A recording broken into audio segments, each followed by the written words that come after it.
La création effective d'un fonds national de lutte contre le sida, le sujet a été abordé ce matin lors de la 8e session du Haut Conseil national de lutte contre cette maladie, une rencontre présidée par le président de la République, Ibrahim Boubacar Keïta. La Direction générale des douanes vient d'acquérir un centre performant en matière de lutte contre la fraude fluviale et ce n'est pas tout, elle a également reçu un bateau moderne pour rendre plus efficace son unité fluviale. Voilà pour les titres, mesdames, messieurs, bonsoir et bienvenue dans cette édition. À 2 jours de la célébration de la journée mondiale de lutte contre le sida prévue pour le 1er décembre prochain, les responsables du Haut Conseil national de lutte contre cette pandémie, partenaires techniques et financiers, décideurs étaient réunis à Koulouba ce matin. C'était à la faveur de la 8e session du Haut Conseil national de lutte contre le sida, présidée par le président de la République, Ibrahim Boubacar Keïta. Il a été question des avancées déjà réalisées en la matière et des défis à relever. Et pour réussir le challenge, les experts recommandent la création effective du Fonds national de lutte contre le sida. Reportage Ndei Sissoko. Un fléau au Mali et à travers le monde, le VIH-Sida l'est assurément. Loin de céder à la fatalité, le Mali s'est engagé à faire de la lutte contre la maladie l'une de ses priorités majeures. Depuis plusieurs années déjà, notre pays a fait de la gratuité des antirétroviraux une réalité pour faciliter l'accès aux soins des personnes vivant avec le VIH-Sida. Cette 8e session ordinaire du Haut Conseil national de lutte contre le sida a servi de cadre pour faire le point des avancées et déterminer les stratégies à mettre en place pour réussir la mission. Rappelons qu'en 2011, 34 millions de personnes vivaient avec le VIH-Sida dans le monde. Et l'Afrique subsaharienne restait la région la plus touchée avec 23,5 millions de personnes infectées. Cependant, selon le même rapport de l'ONU, une baisse de 24% des nouvelles infections a été constatée dans 22 pays d'Afrique subsaharienne, dont le Mali. Au Mali, on peut constater que le taux de séroprévalence a chuté de 1,7% en 2001 à 1,3% en 2006 et à 1,1% en 2012. Ce qui montre que le Mali a atteint l'objectif de l'inversion de la tendance de la propagation de ce fléau. Il faut cependant maintenir cette tendance à la baisse et même l'accélérer afin d'arriver à l'élimination de ce fléau. Au Mali, nous avons une population globale d'environ 16 millions d'habitants, sur lesquels environ 100 000 personnes sont infectées. Ajoutons que les progrès enregistrés dans notre pays ont été quelque peu freinés par la crise au nord, qui a eu pour conséquence la destruction des services de santé et des médicaments, le déplacement massif des populations. Toute chose qui peut contribuer à un risque important de nouvelles infections. En plus de la crise au nord, un autre problème a attiré l'attention de l'assistance. Il s'agit de la prévalence extrême au VIH-Sida dans les zones d'orpaillage traditionnelles. Le président de la République, Ibrahim Boubacar Keïta, très attentif aux différentes interventions, assure qu'il fera son devoir pour contribuer à l'éradication de la maladie. Ce n'est pas possible que nous laissions reproduire ici ce qui s'est passé dans d'autres pays. Des compounds miniers sur lesquels il y a des villes ultramodernes avec tout ce qu'il faut, alentour des ghettos. Quand vous y arrivez le soir, le site minier est violemment éclairé et vous tombez dans les abîmes dans le village d'à côté. Cela n'est pas tolérable, n'est pas admissible. Et je pense que ce secteur-là va être revu à ce niveau-là. Qui voudra travailler aux mines, dans les mines de manière à tirer profit, devra se convaincre que ce sera un partenariat profitable pour lui et pour notre peuple malien. Sinon, je n'hésiterai pas une seconde, à dénoncer tel ou tel contrat qui ne serait pas conforme à cette volonté qui est mienne, que cela profite au Mali et que cela également soit empreint de considération pour notre peuple, sa santé, son éducation et son environnement. Cela est très clair et très net. Et monsieur le ministre de l'Industrie et des Mines en a été instruit. Et je suivrai personnellement ce dossier-là comme le lait sur le feu. J'en ai l'assurance. C'est vrai que les phénomènes sociaux autour des mines, ça c'est mondial. Les mines attirent toujours une population de péripatéticiennes qui viennent de, pas seulement le Mali, de toute la sous-région. Bon, ça c'est un phénomène qu'à terme également, il nous appartiendra de voir quelles solutions y trouver. Mais pour la politique minière, je suis très clair et très net. Il n'y a aucun complexe à cet égard-là. Qui veut travailler avec nous, travaillera avec nous. Qui nous respecte, sera là. Qui ne nous respecte pas, ne pense qu'au profit n'a rien à faire au Mali. C'est clair. Et d'accompagnement utile de ceux des nôtres qui aujourd'hui ont cette douleur. Et qu'ensemble, nous fassions en sorte que très rapidement, cela soit du souvenir, de l'ordre de souvenir. Que nous puissions dire Mali, Sida Mali, prévalence zéro. Là, nous pourrons dire nous avons réussi. En attendant, je crois que c'est le temps de l'effort auquel nous sommes tous appelés. Et merci pour la lutte contre le sida, merci pour le Mali, merci pour la solidarité humaine. Tour à tour, les experts et autres partenaires présents à la cérémonie ont dressé des bilans plus qu'alarmants de l'impact du sida sur nos populations, surtout chez les femmes. Des présentations qui ont été suivies de débats.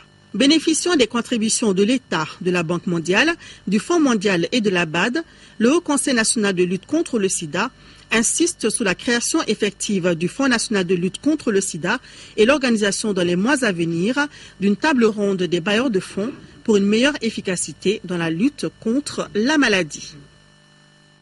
400 militaires, 4 hélicoptères spécialisés pour la recherche de renseignements, voilà le soutien que les Pays-Bas entendent apporter à la MINUSMA. La nouvelle a été donnée cet après-midi par le ministre des Affaires étrangères des Pays-Bas au cours d'une audience avec le président de la République.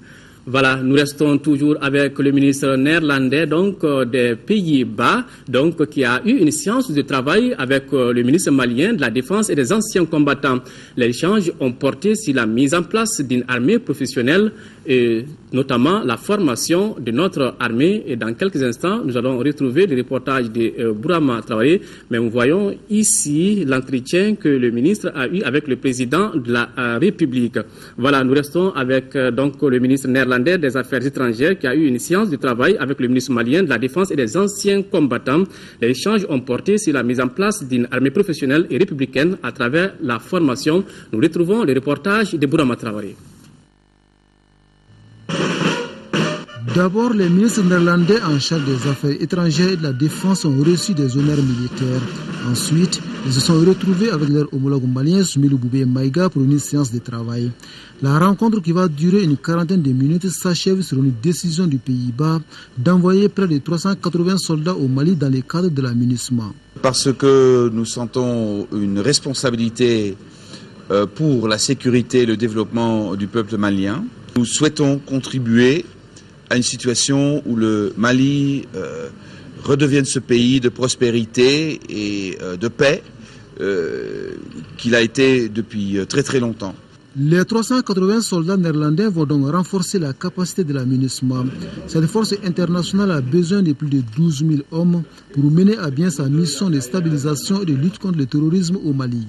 Nous avons bien sûr apprécié la coopération au plan bilatéral avec les Pays-Bas et apprécier leur décision de s'engager encore plus dans la MINUSMA, notamment en engageant des moyens aériens, c'est-à-dire des hélicoptères Apache, et puis avec des forces spéciales.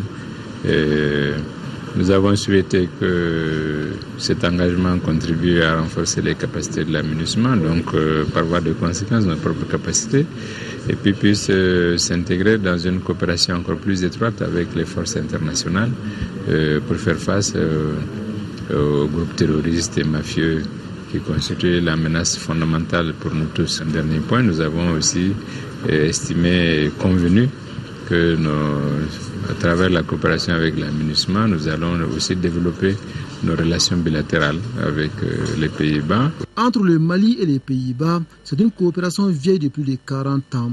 Cette coopération a les beaux jours devant elle, puisque ces pays amis s'engagent aux côtés du Mali pour la mise en place d'une armée professionnelle et républicaine. Suite aux incidents survenus aujourd'hui à l'aéroport de Kidal, le gouvernement nous a fait parvenir un communiqué dont voici la teneur. Après l'évacuation du palais du gouverneur et les autres bâtiments publics par les groupes armés, le 16 novembre, le gouvernement a pris des dispositions pour y installer officiellement le gouverneur. Le 28 novembre 2013 et engagé effectivement les retours de l'administration et des services sociaux. À cet effet, le Premier ministre, accompagné d'une forte délégation, s'est rendu à Gao hier 27 novembre dans la perspective de se rendre à Kidal ce jour. Ce matin, l'aéroport de Kidal a été le théâtre d'incidents regrettables durant lesquels les forces armées maliennes ont été prises à partie par les éléments incontrôlés. Les FAMA ont notamment essuyé des jets de pierre et des tirs d'armes. Seules face aux manifestants, elles ont procédé à des tirs de sommation pour se dégager. Le gouvernement s'étonne de l'absence de mise en place par la MINUSMA d'un dispositif adéquat de sécurisation de l'aéroport de la ville en dépit de son information préalable de l'organisation de cette mission dont elle a assuré le transport. Le gouvernement déplore ces incidents au cours desquels 3 personnes ont été blessées qui sont en cours d'évacuation sur l'hôpital régional de Gao. Ces événements regrettables, moins d'un mois après l'assassinat des 2 journalistes français le 2 novembre, indiquent que les efforts doivent être poursuivis en faveur de l'affirmation de la souveraineté nationale sur l'ensemble du territoire du Mali afin de permettre l'instauration d'un dialogue inclusif avec toutes les parties prenantes, de soustraire cette partie du Mali aux actions des groupes terroristes et d'y restaurer une paix durable. Le gouvernement du Mali demeure déterminé à tout mettre en œuvre pour atteindre cet objectif conforme aux termes de la résolution 2100 du Conseil de sécurité du 25 avril 2013. C'était là donc le communiqué du gouvernement de la République du Mali. Et puis sur le sujet, nous avons approché le ministre de la Sécurité, Saada Samake, qui était de la délégation. Pour plus de précisions, écoutons-le au micro de Alouseni Touré. Dans le cadre du retour effectif de l'administration dans les 3 régions du Nord, et singulièrement à Kidal, le Premier ministre a décidé, après l'évacuation des locaux du gouvernorat par les mouvements armés, de conduire lui-même personnellement une délégation gouvernementale pour aller installer le gouverneur dans son palais. Et cette délégation qui a quitté hier Bamako a passé la nuit à Gao et devrait arriver à Kidal ce matin. Malheureusement, cette mission qui avait été soigneusement préparée avec tous nos partenaires impliqués dans le processus de sortie de crise de Kidal n'a pas pu avoir lieu parce que des manifestations sont déroulées à Kidal et précisément à l'aéroport. Les manifestants qui étaient à l'aéroport ont pris à partie la section des forces armées qui étaient présentes à l'aéroport à l'accueil du Premier ministre. D'abord par des jets de projectiles et par des tireurs embusqués qui ont fait usage de leurs armes. Et d'ailleurs, c'est une de ces balles-là qui a cassé la vitre arrière du véhicule du commandant de la Légion de Kidal. Et probablement, ces tirs qui sont venus, ces tirs embusqués, c'est un fait des blessés parmi la foule. Il y a 3 blessés qui sont présentement évacués sur Gao et pris en charge par le personnel médical de l'hôpital. Et face à cette nouvelle situation à Kidal, nous devons analyser froidement et tirer toutes les conséquences de là que les uns et les autres ont posé. Il revient à l'État maintenant de s'assumer, de faire en sorte que l'État de droit, l'autorité de l'État soit établie à Kidal. Et nous avons reçu des instructions, nous y travaillons, et je pense dans les jours à venir, des mesures vont être prises pour faire de Kidal d'abord comme les autres capitales régionales. Et le gouverneur va reprendre sa place dans son palais. En attendant, quel appel avez-vous à lancer à l'endroit des populations de Kidal et du Mali en général? Bon, je pense que, quelle que soit la gravité de l'acte posé, il faut que les uns et les autres gardent leur sérénité. D'abord à Kidal. Un appel que je lance aux populations de Kidal. Elles ne sont pas toutes impliquées dans cette affaire. Je leur dis que ces manifestants musulmans étaient bien préparés. Bien préparés. Également, la population également du Mali, c'est pour dire que Kidal est une priorité pour le gouvernement du Mali. Et nous allons y travailler. Donc de faire confiance au gouvernement et que les uns et les autres comprennent qu'on va changer maintenant, que le changement va être perçu à Kidal. Nous restons toujours au nord de notre pays. 2 semaines après la réhabilitation partielle des installations de l'ORTM Gao, le ministre de la Communication et des Nouvelles Technologies de l'Information a fait le voyage de la cité des Askia pour constater la situation de plus près. Il se réjouit du déroulement du travail à l'ORTM et à la Sotelma, dont les locaux ont été aussi visités. Boubacar Babletouré. Par cette visite, le ministre en charge de la communication voulait s'enquérir de la situation de la station régionale ORTM et la Sotelma de Gao afin de prendre des mesures qui s'imposent pour la bonne marche de ces structures. La première étape de la visite a concerné l'ORTM Gao où l'hôte du jour a eu droit à une visite guidée des installations réhabilitées de la station et les séquelles de la destruction des bureaux complètement délabrés ainsi que le bâtiment à usage d'habitation de l'ingénieur de la station. Le constat est amer et il y a lieu d'agir au plus vite, dira le ministre. Nous avons vu un état de délabrement général des locaux et l'inexistence de tout confort. Donc aujourd'hui, nous notons qu'il est prioritaire de l'emmener de l'électricité parce que l'ORTM Gao tourne sur groupe et en partie essaie. Les charges sont énormes sur le groupe. Aménager un certain confort dans les locaux et les bureaux. Et je crois qu'à partir de là, petit à petit, on essaiera de remonter le niveau.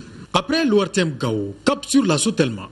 Là aussi, il a eu droit à une visite des installations ainsi que les locaux de la structure avant de se rendre au centre TV-FM de l'ORTM, implanté dans la cour de la Sotelma. À ce niveau aussi, il a pu constater de visu ce qui a été fait et ce qui reste à faire. Nous avons visité très rapidement les installations techniques de la Sotelma et nous sommes heureux de constater que malgré quelques difficultés, ils arrivent quand même à offrir un service de qualité à la population. Comme l'ORTM, nous sommes engagés auprès de tous les services relevant de nos départements pour essayer de mettre en œuvre des actions rapides afin qu'on retrouve un rythme de fonctionnement normal. Le ministre s'est dit rassuré de trouver sur place des agents engagés pour la cause commune qui est de bâtir une nation forte malgré les conditions et les moyens de travail. Toujours à Gao, réconciliation nationale, cohésion sociale et le vivre ensemble, voilà entre autres sujets qui seront abordés au cours des rencontres locales des cercles de Gao, Bourem, Ansongo et Menaka. Au terme des travaux, chaque cercle sortira une feuille de route qui sera présentée au forum régional prévu les 30 novembre et 1er décembre 2013. Drissa Koni. Ce forum est une suite logique des assises de Bamako tenues du 1er au 3 novembre 2013. C'est sur la demande des représentants de la 7e région que ces forats se tiennent. L'objectif recherché étant toujours le bien-être et la cohésion sociale de ces mêmes populations durement éprouvées par la crise. Le présent forum doit être pour nous, citoyens maliens de Gao, une opportunité de résilience, de pardon, de respect de l'autre, mais aussi de vérité pour bâtir un nouveau type de citoyen résolument tourné vers la paix et le développement.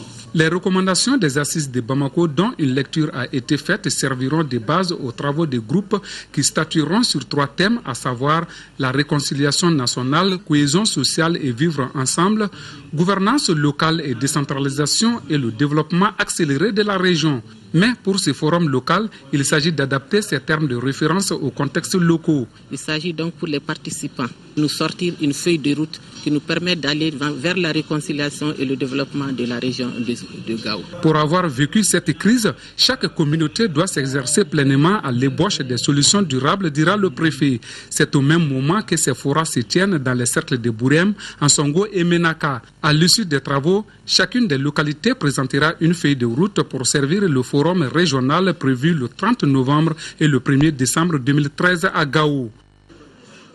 Je vous le disais en titre, la Direction générale des douanes vient d'acquérir un centre performant en matière de lutte contre la fraude fluviale et de formation des agents douaniers. Ce centre a également reçu un bateau moderne pour rendre plus efficace l'intervention de sa brigade fluviale. Le bateau est un don de la France qui participe aux activités des douanes du Mali. Reportage Mariam Sagara. La douane, je m'en aperçois aujourd'hui, c'est tout faire. Donc bravo tous les douaniers qui ont contribué à cette belle action. La France redit sa fierté envers le corps douanier pour sa performance, sa détermination et son savoir-faire dans l'espace économique national et international. L'ambassadeur de France, qui a remis un bateau hyper performant pour la lutte contre la fraude fluviale et le contrôle des eaux navigables, déclare que la douane est le reflet de l'excellence des administrations financières au Mali. Voilà une belle unité, cette brigade fluviale. Voilà une belle unité bien commandée. Alors c'est stratégique, effectivement, cette route du fleuve. C'est la lutte contre les médicaments, les faux médicaments. C'est la lutte contre le trafic d'armes. Nous, la France, très modestement, on est juste fiers de contribuer avec cet équipement. Nous, on est juste fiers de contribuer à aider les douanes maliennes. Avant cette remise, le ministre des Finances a procédé à l'inauguration du centre nautique des douanes situé à Samaya au bord du fleuve Niger. Ce centre multifonctionnel est un atout pour les soldats de l'économie afin de maîtriser les fraudeurs sur l'eau et sur terre à travers des renforcements de capacité par des formations adéquates en matière douanière. Être douanier, c'est être multidimensionnel, multisectoriel, multifonctionnel. La douane, effectivement, a vocation fiscale, c'est vrai, mais il a aussi une vocation de régulation de l'économie, une vocation de surveillance des frontières. En matière de surveillance des frontières, je tiens à ce moment-là à saluer le partenariat qui existe entre la douane malienne et tous les corps en République du Mali. L'accompagnement de la France dans la lutte contre le terrorisme et le grand trafic sur le fleuve a été fortement salué par le directeur général des douanes. Dans le cadre du Fonds de solidarité prioritaire, justice et sécurité en région sahélo-saharienne, qui est un instrument de coopération visant à renforcer les polices, les douanes et les ministères de la justice de la Mauritanie, du Mali et du Niger dans la lutte contre le terrorisme et les grands trafics, la coopération française fait don aux douanes maliennes d'un bateau et d'un important matériel de communication et de sécurité. La lutte contre la fraude en milieu fluvial a toujours été une préoccupation des douanes maliennes, même si les moyens rudimentaires jusqu'alors utilisés par le service ont montré leurs limites. Suite à la noyade d'un agent des douanes, noyade provoquée par des contrebandiers, la Direction générale des douanes a pris le phénomène à bras le corps. Cette marque de confiance de la France et la satisfaction du gouvernement ont émerveillé le premier responsable du centre nautique de la brigade fluviale des douanes. Les capacités de la brigade fluviale ont donc été renforcées. Nous disposons donc désormais vraiment d'outils de travail qui nous permettra à coup sûr d'être à hauteur de souhait dans la mission à nous confier. Un sentiment de fierté, surtout pour la Direction générale des douanes, qui a su d'abord mettre en place ce projet innovant de lutte contre la fraude en milieu fluvial, en y introduisant, n'est-ce pas, non seulement la formation des agents, mais également l'utilisation d'embarcations et d'appareils nautiques, n'est-ce pas, modernes. Ce centre, aujourd'hui, partie d'une unité de la brigade mobile d'intervention BEMI, se voit grandir et même être sollicité par des services des pays voisins pour la qualité de la formation et la performance de ses agents. Et ça roule vite. Sur un tout autre plan, célébration de la Journée internationale des droits de l'enfant, un événement célébré chaque 20 novembre dans le monde. Plusieurs activités étaient prévues pour cette célébration dans notre pays. Fatoumata Kone. C'est un prélude au forum sur la corruption que le comité de suivi anticorruption a initié cette session. C'est une session de mise à niveau du plan national d'action et de suivi des recommandations issues des états généraux de la corruption et de la délinquance financière. Il s'agissait pour les agents anticorruption de maîtriser le plan d'action, de partager la méthodologie et de proposer des recommandations. Je peux vous donner l'assurance que les recommandations auxquelles vous avez abouti ne resteront pas lettres mortes. Par exemple, la rédaction des manuels de procédure. Nous savons que c'est une plaie du système de contrôle. Parce que pour faire un bon contrôle, il faut qu'il y ait un manuel de procédure. S'il n'y a pas de manuel de procédure, ça ouvre la porte à toutes sortes d'abus. Des recommandations permettant certainement la mise en œuvre des activités du plan d'action. L'objectif recherché, c'est de redynamiser la lutte contre la corruption au Mali. Nous attendons qu'ils nous répondent pour qu'on puisse finaliser le rapport. On fait des propositions de remodelage du plan d'action initial pour qu'il soit plus dynamique et pour que les choses aillent un peu plus vite et de façon plus conséquente. Le forum anticorruption est annoncé pour la semaine prochaine. D'ici là, le comité est à pied d'œuvre pour sa bonne organisation en vue de lutter efficacement contre la corruption et la délinquance financière. Voilà, vous l'aurez certainement compris, c'était là la rencontre sur la corruption et la délinquance financière, c'était au CICB. La rencontre a permis aux membres du comité de maîtriser le plan d'action issu des États généraux de la corruption et de la délinquance financière, de partager la nouvelle méthodologie et de proposer de nouvelles recommandations. C'était là un reportage de Fatoumata Kone. Nous retrouvons Fatoumata Kone, célébration de la Journée internationale des droits de l'enfant, un événement célébré chaque 20 novembre dans le monde. Plusieurs activités étaient prévues pour cette célébration dans notre pays. Fatoumata Kone. Exposition photo sur les formes de violence faites aux enfants, présentation de sketchs sur l'excision sont entre autres activités qui ont marqué la célébration de cette 24e édition de la Journée internationale des droits de l'enfant. Les enfants maliens largement représentés au CICB ont lu des messages et brandi des slogans. Les messages concernaient la situation des enfants mendiants, le mariage précoce, entre autres. Nous estimons qu'en faisant face à ces problèmes que sont les violences faites aux enfants, vous contribuerez non seulement au développement et à l'épanouissement de tous les enfants du Mali, mais aussi et surtout au devenir de toute une nation. Notre pays a ratifié en 1990 la Convention relative aux droits de l'enfant. Dès lors, des efforts ont été consentis par les autorités. La pauvreté sociale estimée à 36% de la population affecte particulièrement les enfants. Le taux de la mortalité des enfants de moins de 5 ans demeure particulièrement élevé au Mali, avec 128 décès pour 1000 naissances.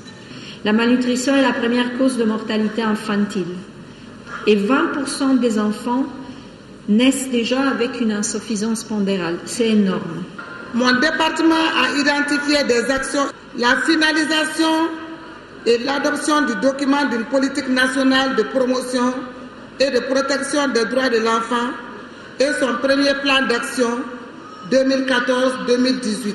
L'élaboration et l'adoption d'une stratégie nationale de lutte contre le mariage précoce. Parmi les droits de l'enfant figure le droit au loisir, raison pour laquelle les enfants ont écouté avec joie une chanson humoristique sur la situation de certains enfants interprétée par la troupe de Nyamakoro. Le contrôleur général de police Hamidou Gougouna Kansai est désormais le directeur national de la police. La passation de commandement a été effective ce jeudi à l'école nationale de la police en présence de la hiérarchie militaire. Reportage Mamourou Sidibé. C'est par ces gestes que le contrôleur général de police Hamidou Gougouna Kansai est rentré en fonction de directeur national de la police. Il remplace à ce poste l'inspecteur général de police Alioune Badra Djamtini. Pour ce dernier, le nouveau directeur est un terrain connu pour avoir été son adjoint à la direction nationale. Nous avons surmonté toutes les supputations et nous avons travaillé dans l'intérêt de la police, dans le calme, la sérénité et la bonne entente. Il faut nécessairement, par petites touches, améliorer la discipline au sein de la police nationale. Sans discipline, dans toute activité humaine, rien d'important ne peut se faire. Le tout nouveau directeur est tout oreille pour ses sages conseils. Mais j'entame mes fonctions avec beaucoup d'humilité en rendant grâce à Dieu. Je vais m'employer de toutes mes forces avec l'ensemble des personnels de la police nationale, l'ensemble des personnels des autres forces de sécurité pour assurer la sécurité de nos concitoyens, de leurs biens et veiller à ce que, ce faisant, les droits de l'homme soient remarquablement respectés. Une telle cérémonie ne pouvait pas ne pas observer le défilé. C'est ainsi que la fanfare de la police nationale a été suivie d'une section de la police, du groupement mobile de sécurité, de la gendarmerie et de la garde nationale. Les travaux de lancement du projet renforcement de la contribution de la société civile à la paix, à la stabilité et au développement ont pris fin hier par une conférence de presse. Il s'agissait, à travers cette rencontre, d'informer les représentants de la presse nationale sur les nouvelles ambitions de la coalition nationale de la société civile pour la paix et la lutte contre la prolifération des armes légères au Mali. Compte rendu, Abdraman Maïga. Cette conférence de presse est un cadre d'échange initié par la Coalition nationale de la société civile pour la paix et la lutte contre la prolifération des armes légères pour expliquer aux hommes des médias ses nouvelles ambitions. Actions à travers lesquelles elle entend apporter son soutien à la résolution de la crise sécuritaire que le Mali a connue. Avec ce projet de 18 mois, cette organisation de la société civile va axer désormais son intervention sur la collecte et le partage d'informations relatives à la paix et à la réconciliation. Pour le moment, on a retenu les régions du Nord. Bon, quand on parle des régions du Nord, les régions du Sud sont concernées parce que les populations sont partout. Chacun a sa vision. Quelle est la vision de telle ou telle personne par rapport à ce qui s'est passé au Mali? Les responsables de la coalition interviendront auprès des ONG sur le terrain. À celle-ci des supports de communication pour les aider à réussir leur mission. Des missions qui ont pour but d'accroître l'implication des acteurs de la société civile pour prévenir les conflits armés. Il est important que des stratégies soient développées pour créer un lien entre la dimension du Mali, les caractéristiques de cette situation au Mali et le lien avec la sous-région et le Sahel en général. Avec ce programme, la Coalition nationale de la société civile pour la paix et la lutte contre la prolifération des armes légères confirme une fois de plus sa volonté d'œuvrer au maintien de la paix tout en aboutissant à la stabilité au Mali. Sécurité, toujours, les travaux du colloque sous-régional des acteurs de la sécurité ont démarré ce matin ici à Bamako. Le thème du colloque porte sur la crise malienne et défis sécuritaires liés à l'expansion de l'islamisme en Afrique de l'Ouest. Youssouf Diakité. Ce colloque de 3 jours est un espace d'interpellation de tous les acteurs impliqués dans l'établissement de la paix et de la lutte contre l'insécurité en Afrique de façon générale et au Mali en particulier. Les débats de 3 jours sont essentiellement focalisés sur la crise malienne et les défis sécuritaires liés à l'expansion de l'islamisme en Afrique de l'Ouest. Ils sont venus d'Afrique et d'Europe pour discuter de ces différentes thématiques. La dégradation accrue de la situation sécuritaire qui accentue l'instabilité dans tous les secteurs et qui aggrave les souffrances des populations interpelle aussi tous les acteurs. Malgré les efforts consentis ça et là, la problématique de la restauration de la paix reste entière pour le gouvernement du Mali. Nous ne comprenons pas la transformation de la religion musulmane en outil de propagande, en idéologie politique avec l'application de principes tout aussi désuets que figés. Vos échanges sur le sujet aideraient, j'en suis sûr, à une meilleure compréhension du phénomène et à l'exploration des voies et moyens indispensables à son éradication. Ces 3 jours de débat, espère-t-il, permettront aux participants de faire des recommandations concrètes pour la stabilité du pays. Écho de nos régions encore, ouverture hier à Caille du 4e congrès ordinaire du Conseil national des jeunes du Mali. Objectif, l'examen et l'adoption du rapport d'activité du bureau sortant, élaborer un plan d'action 2013-2016, faire la relecture des statuts et règlements intérieurs, Kansoutou Kanouté. Il s'agit pour la jeunesse malienne de faire le bilan des activités menées par le comité exécutif national pendant le mandat écoulé, de relire les textes régissant leur organisation et doter le comité exécutif national d'un nouveau bureau. Je formule encore le souhait que nous tenons un congrès apaisé et consensuel et que nous choisissons un président ou une présidente qui continuera les œuvres entamées et brandira plus haut le flambeau CNJ. Monsieur Al-Qaïdi Khalifa Touré a d'abord salué la présence des délégués de la France du Nord, des autres régions et sectes du Mali, avant d'ajouter qu'à la fin de ce congrès, il n'y aura ni gagnant ni perdant. Vous avez tous gagné sur vous-même. Vous aurez chacun, dans votre région, dans votre cercle, à remporter une victoire sur vous-même. Je vous invite donc à la vigilance.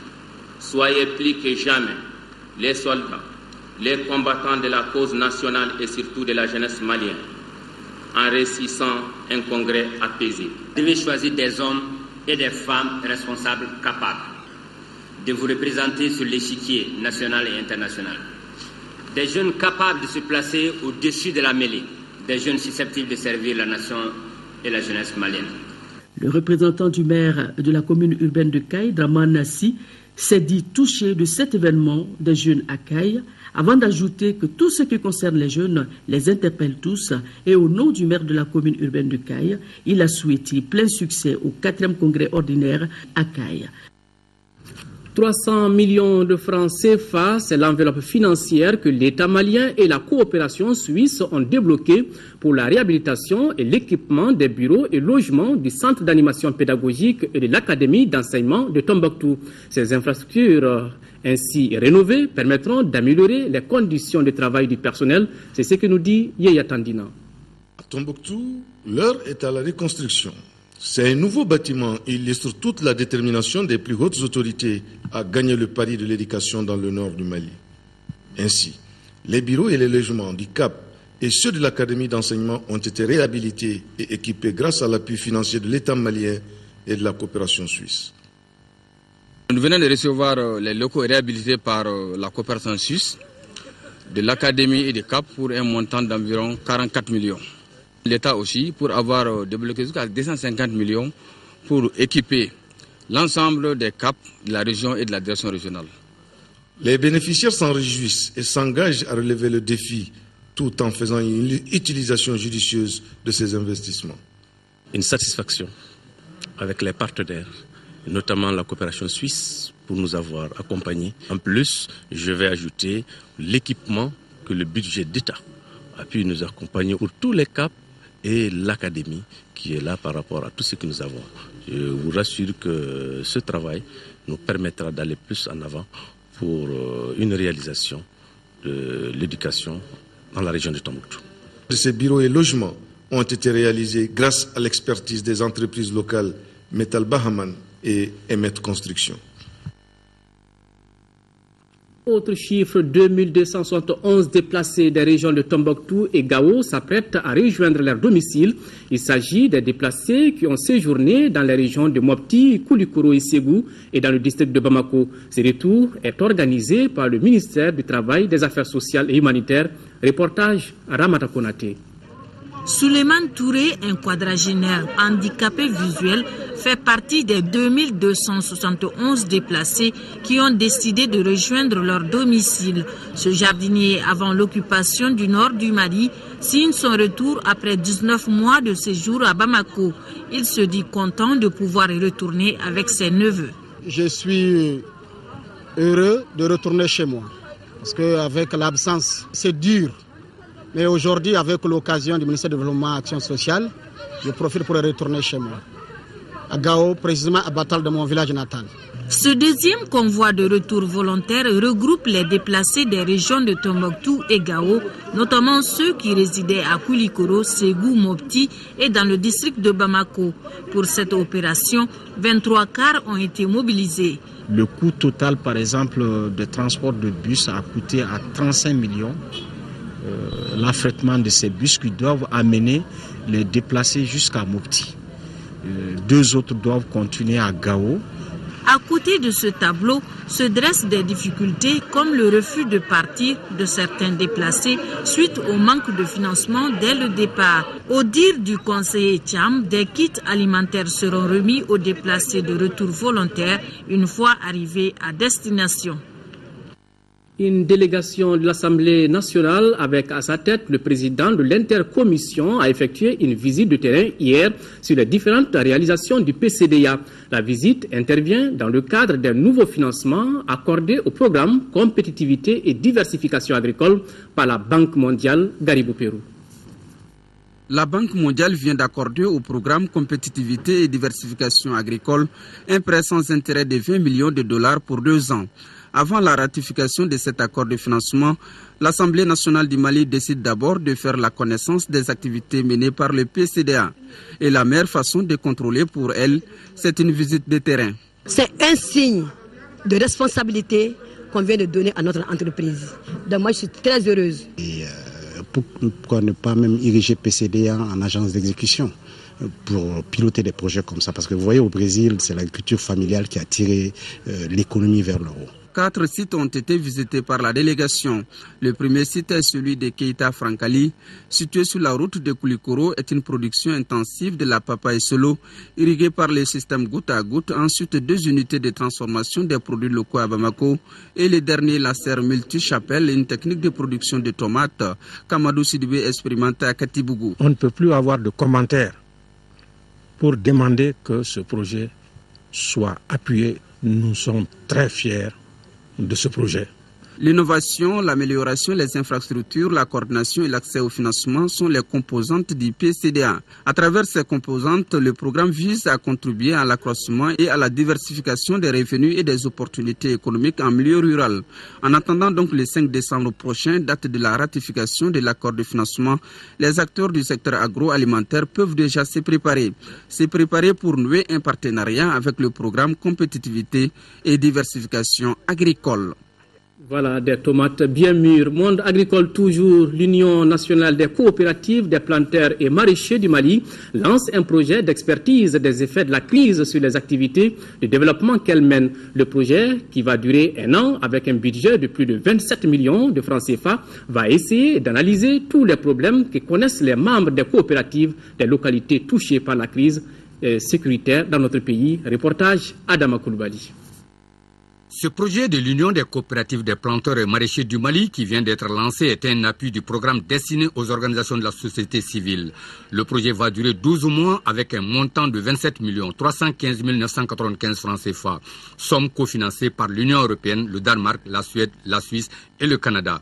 Il couvre les coopératives de Tombouctou, Gao, Mopti et le district de Bamako. Le projet dénommé Analyse de l'effet de la crise sécuritaire sur les coopératives membres de l'Union nationale des coopératives des planteurs et maraîchers pourra donner plus de vision aux acteurs du secteur. Le maraîchage peut faire vivre toute une famille. C'est une filière qui a été un peu négligée et le besoin se fait sentir aujourd'hui. Pendant la période de crise, pendant la période de soudure, le maraîchage vient en appoint. Le vice-président de l'Union a déclaré qu'il faut diagnostiquer les causes d'une maladie avant de chercher les médicaments de soins. L'identification des effets de la crise sécuritaire et leur prise en compte permettra au niveau des coopératives de relancer durablement leurs activités de production pour juguler la famine et ses corollaires de maladies et de malnutrition. Le représentant de la Direction nationale de la protection civile et de l'économie solidaire d'ajouter que le projet est dans la perspective de la recherche par le gouvernement de la stabilité avec l'appropriation du processus de développement par la pérennisation des programmes destinés à la société civile. L'ONG Stop Sahel, en partenariat avec le HCR et le gouvernement japonais, apporte leur soutien aux élèves réfugiés mauritaniens et aux élèves en situation difficile dans les communes qu'elle couvre dans le cercle de Caille, d'une valeur de 30 millions de francs CFA. Les dons comprennent du mobilier scolaire. Mahamadou Alioubari. L'ONG Stop Sahel, avec l'appui financier du Haut Commissariat des Nations Unies pour les réfugiés, Antenne de Caille, vient de remettre un important lot de matériel aux 7 communes de sa zone d'intervention dans le cercle de Caille. D'une valeur d'environ 30 millions de francs CFA, ce don est composé de 623 tableaux bancs, 10 tableaux bureaux enseignants, 8 charrettes pour le transport des élèves réfugiés, 40 tableaux à chevalier. Ces réalisations effectuées sont la résultante des efforts consentis par l'ensemble des acteurs impliqués, notamment notre partenaire financier et technique, HCR et le Japon. Ce don s'inscrit dans le cadre du projet d'appui à l'autosuffisance et aux moyens de subsistance des réfugiés mauritaniens dans la région de Caille. C'est pour permettre aux enfants des réfugiés mauritaniens qui sont venus dans cette école en créant un sureffectif de pouvoir suivre leurs études normalement dans des conditions optimales. Les autorités administratives et politiques ainsi que les bénéficiaires se sont réjouis de cette opération humanitaire que le HCR vient d'accomplir au profit des élèves réfugiés et des enfants scolarisés en situation difficile. Certes, les cibles principales restent les réfugiés, mais les infrastructures réalisées concernent toutes les populations autochtones et réfugiées. Signalons que l'ONG Stop Sahel, en partenariat avec le HCR, à travers le gouvernement japonais, a fait beaucoup de réalisations dans le cercle de Caille dans tous les domaines. Éducation, santé, agriculture, activités génératrices de revenus, entre autres. À présent, cette annonce, faire de nos villes des espaces où il fait bon vivre, c'est l'objectif de la politique nationale de la ville. Le document en question a été validé la semaine dernière. L'interview de la semaine s'intéresse aujourd'hui à cette politique. Yaya Konaté reçoit Moussa Mara, ministre de l'Urbanisme et de la Politique de la ville. Rendez-vous après ce journal.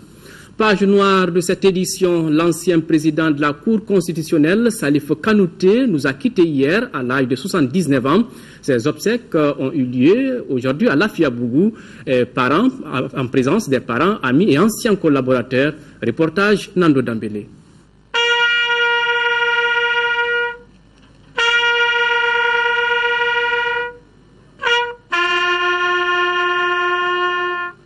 L'homme qui vient de nous quitter a été une grande figure de la magistrature. Il a vu le jour à Lontou dans le cercle de Caille en 1934.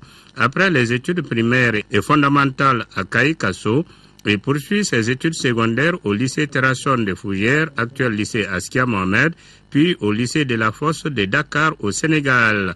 Il intègre la famille judiciaire en 1954 comme secrétaire de greffe et parquet à Ségou. C'est là le début d'une brillante carrière professionnelle. Après son passage à l'Institut des hautes études d'outre-mer en France, Salif Kanouté est nommé greffier en chef à Boukouni, puis juge de paix à 100 de 1964 à 1969. Il est alors affecté à Sikasso en 1970, puis à Gao de 72 à 74, d'où il vient servir à la cour d'appel. Le magistrat à l'éloquence hors pair est alors nommé procureur général près la Cour spéciale de sûreté de l'État en 1984. 6 ans plus tard, il est nommé procureur général près la Cour suprême. Il fait valoir ses droits à la retraite en 1993 et est nommé conseiller en 1995 à la Cour constitutionnelle. Salif Kanouté devient ensuite président de cette institution le 28 août 2003. Partout où il a passé, ce grand officier de l'Ordre national du Mali a fait l'admiration de ses pairs. Il a été de tous les combats de la justice depuis que le Mali est indépendant. Et je me rappelle qu'il y a juste une semaine, M. Salif Kanouté était dans mon bureau. Et chaque fois qu'il venait, il n'a jamais cessé de conseiller la nouvelle génération, la jeune génération. Il était très sociable, serviable. Et même si Salif va en mission, au retour, avant d'arriver chez lui, il vient chez moi d'abord. Reposant désormais pour l'éternité au cimetière de Lafiabougou, Salif Kanouté laisse derrière lui 6 orphelins et une veuve éplorée. Voilà, ainsi va le monde. C'est la fin de ce journal. Merci de l'avoir suivi. Autre rendez-vous avec l'actualité demain 10h-13h avec Amara Malé Diallo pour les éditions du soir. C'est Ndei Sissoko qui prendra le relais. Au revoir et qu'Allah bénisse le Mali.